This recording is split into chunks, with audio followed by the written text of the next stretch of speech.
Call me crazy. This game on Thursday Night Football, we might see it again at the end of January.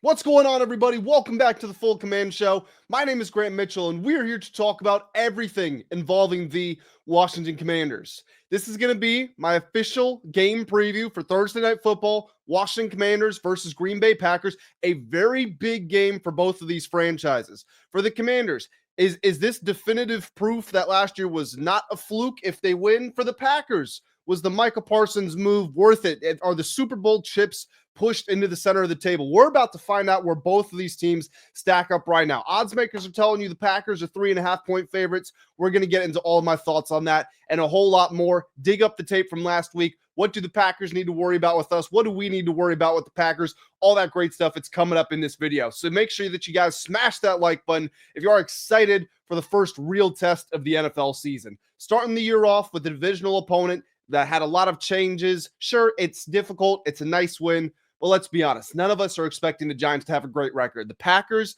they are currently 4th in Super Bowl odds, 2nd in odds to win the NFC. So this is certainly one of the top powers in the conference. Guys, make sure you hit that subscribe button if you are new around here. I'm coming out with daily content. Posted a couple of very fun videos to make yesterday. I downloaded a voice changer, which if you've seen those videos, you already know that. But downloaded a voice changer, made some cool things happen. And the first video was about my hot takes coming out of week 1. Second one was reacting to some old comments left under videos.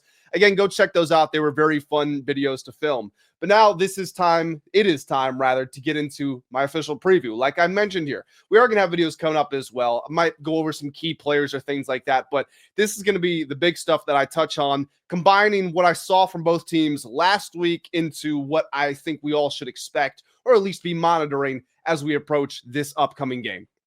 So the biggest thing that I want to say here is the Packers are not the New York Giants, and they're not in a variety of ways. But number one, I want to start with the quarterback here. Jordan Love, we know this about him. He is aggressive.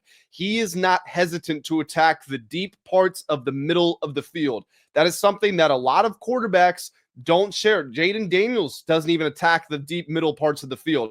Jalen Hurts doesn't do it. There's a lot of very good quarterbacks that don't look down there. Jordan Love is not afraid to throw that ball. You saw that on his connection with, I believe, Romeo Doubs. It was him or Jaden Reed. I think it might have been Dobbs.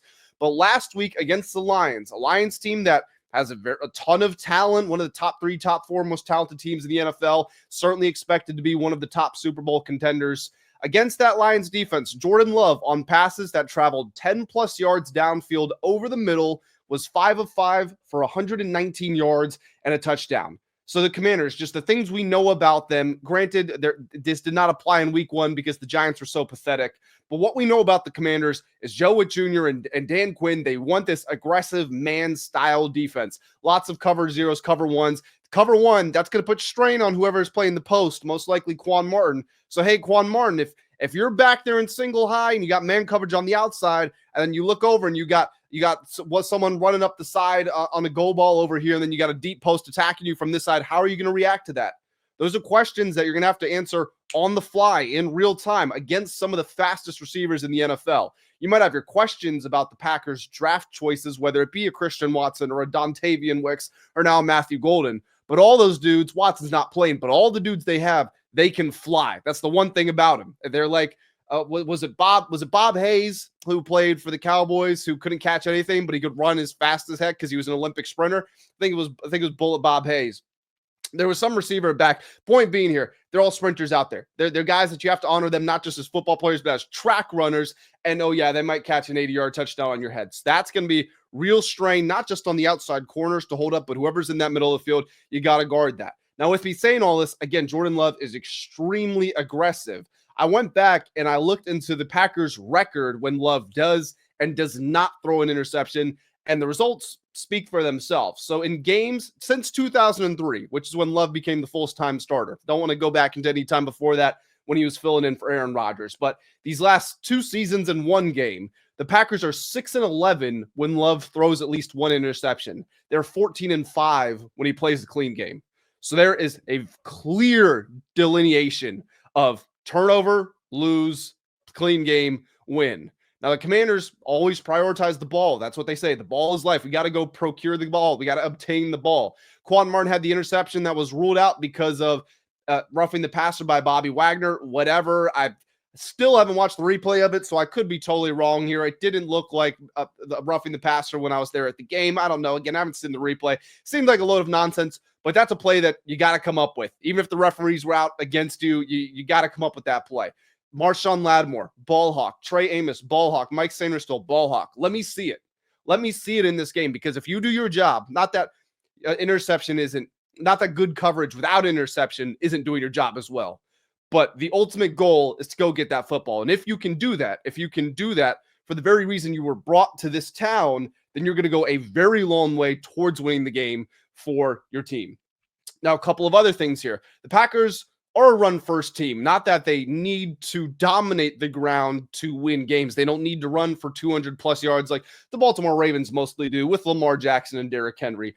But everything sets up on their running game in the sense that opposing defenses have to honor them. They will use the ground game to control the time of possession. This is a team that was top 10 in time of possession last year, also top 10 in third down conversion rate. So they're very methodical with the way that they go about attacking their opponent.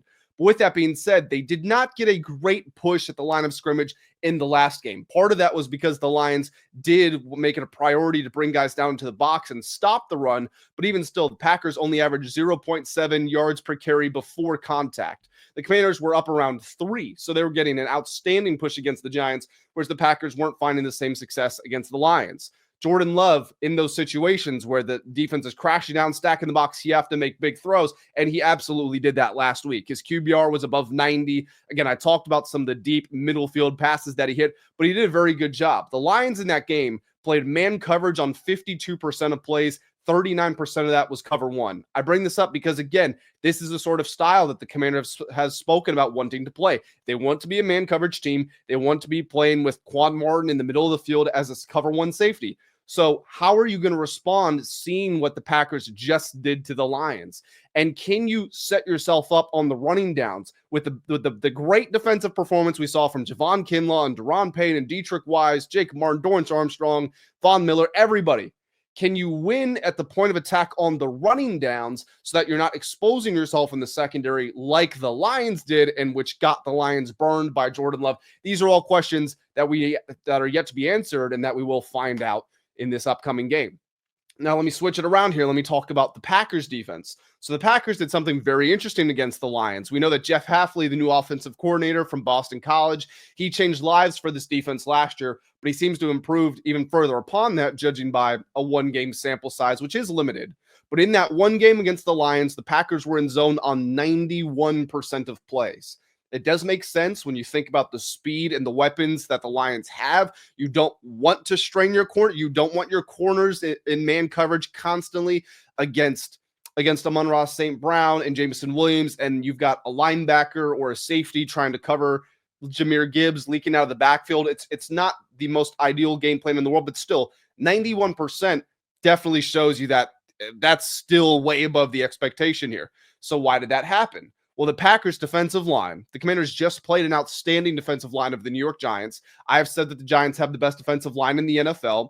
Someone in my comments on my last video said they thought the Packers had the best, and it was even better than the Giants. And I said, we can agree to disagree. That's fine. We all have opinions, and we're not always going to share the same ones. But if we are looking at the data from this last game, certainly credence to the case that he's making, gives it credence. The Packers in that game against the Lions on plays where they did not blitz, so only 4 men rushing the passer, they generated pressure on 37% of those reps, which is extremely high. So the bottom line here is they were dominating the Lions' offensive line while just rushing 4. So a big piece of this is you're finding success with rushing 4. Yeah, let's drop everyone else back and let's keep guys in front of us.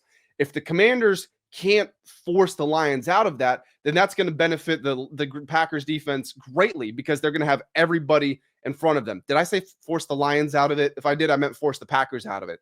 If the Commanders can't force the Packers out of this zone coverage, that's great for the Packers because you can get all eyes on Jayden Daniels. When you're man coverage, you got to turn and run, and you got to cover your man. When there is the back of the helmet on Jayden Daniels, I mean, Jayden Daniels has to be one man, whether it's a linebacker covering a hook in the middle of the field, whether it's a spy, maybe it's two guys. But if it's linebacker and defensive end, Jayden Daniels is going to get past both of them. In zone coverage, you have people aware to honor him so that those 20, 25-yard scrambles, they're moderate 5-6 yard gains. That would be a huge win for the Packers if they can keep themselves in that zone. What's the way to get out of that? You need to see a big day from the offensive line, number one, because you can't allow the Packers to get pressure on 37% of non-blitzing reps. You need a big day from the offensive line, not just against those edge rushers, not just against Rashawn Gary and Micah Parsons, but on the ground. You need to set yourself up in optimal positions on second and third down.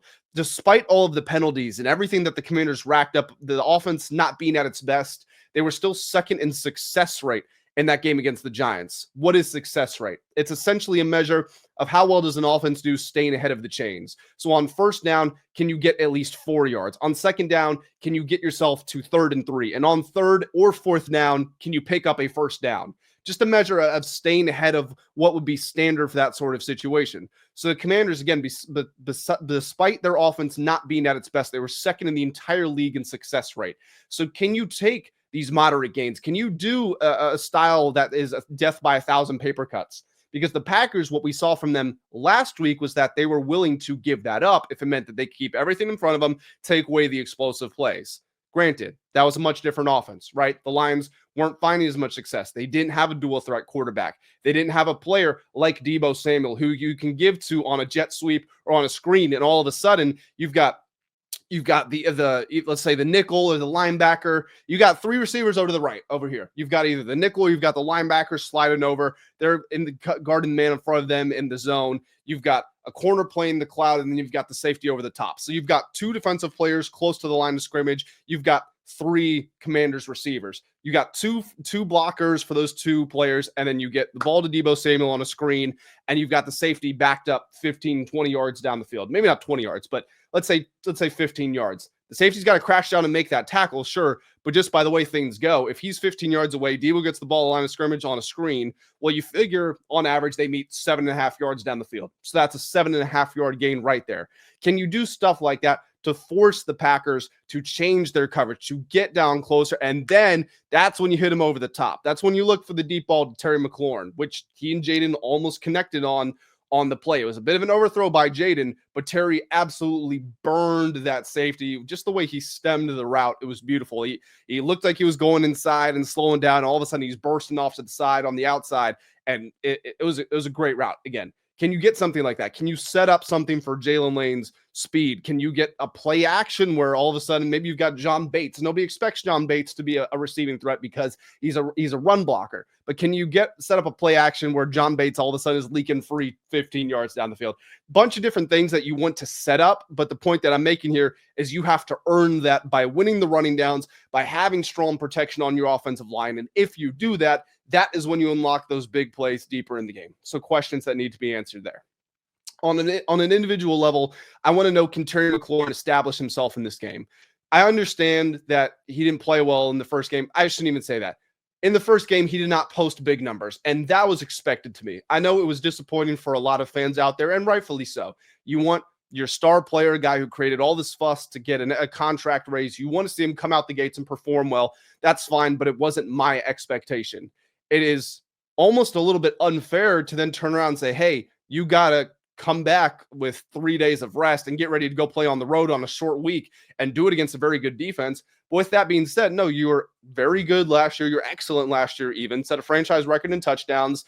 That play, the miscommunication, the overthrow with Jayden on that play against the Giants, it didn't work out, but you still showed you had it in you to create those big plays. Now we just got to work on the finishing touches up. Now we just got to get that connection. So with all this money, with all that drama behind you, can you go out there and establish yourself as a threat? Because again, if the Packers have to honor Terry McLaurin wherever he's going, on top of having to keep eyes on Deebo, on top of having to keep eyes on Jayden as a runner, with an improved offensive line, and with Bill Krosky Merritt unlocking this new dimension of the running game, it just becomes too much to cover. And all of a sudden you get holes opening up in this defense. And if they're going to continue to play zone, well, that's so much communication and you have to have so many shifts with all the motions, the orbit motions, all the stuff. All of a sudden you just can't do it anymore. Things start to fray, the pipes start to burst. But that all starts with Terry McLaurin. I know he didn't dominate the game, like I said, against the Giants. But the Giants defense is not the Packers defense. The front lines, the defensive lines are equivalent. The linebackers, the corners, the safeties, it's all tilts in Green Bay's favor. So you need a big day from Terry here. Even if not on the box score, just be a threat. Be a presence. I spoke about Jaylen Lane, how his presence actually opened up a couple of big plays for the Commanders in that Giants game. One of them, for example, was the Zach Ertz touchdown.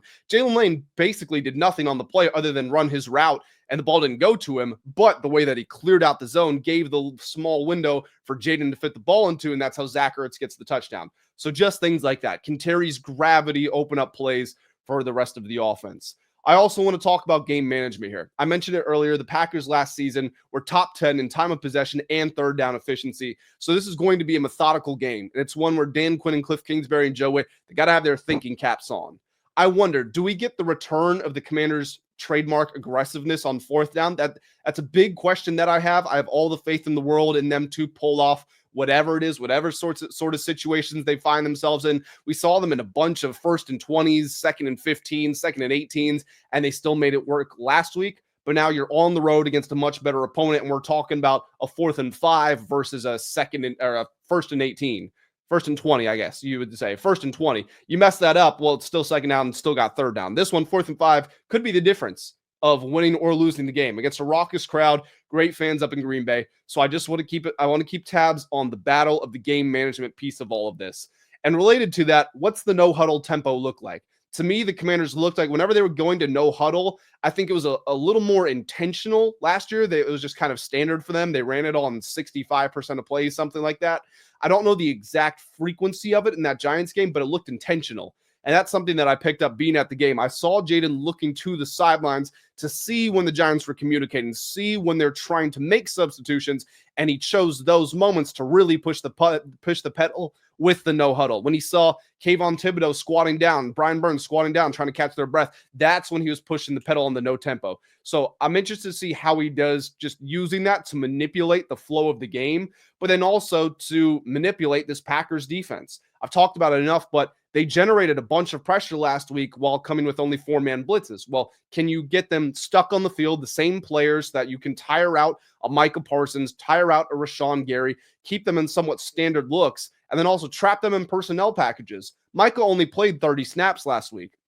And I don't know if it has to do with his conditioning or his back injury, or his back injury caused him to not practice, which then affected his conditioning. But whatever the reason was, Micah was not at his full availability last week. Can you trap him on the field so he's playing 5 or 6 straight plays and they're all runs? You're running right at him. See what that back is like. See what his cardio is like. That's something that I want to see. Can you trap Edgerrin Cooper and Quay Walker on the field and really test their coverage instincts? They're fast. It's almost like playing the Eagles. The Packers have so much speed in the middle of the field. But can you go out empty and no huddle? Can you force them to go sideline to sideline? Can you test their coverage instincts and coverage discipline? These are all things that I want to know. And then above all else is Jayden Daniels. We know he's the guy already, but can he prove that week in, week out, every time that his team needs him? It felt like it for the most part last year, but then it felt like when he was severely outmatched. For example, the conference championship game where his teammates are fumbling and where the defense isn't getting any stops.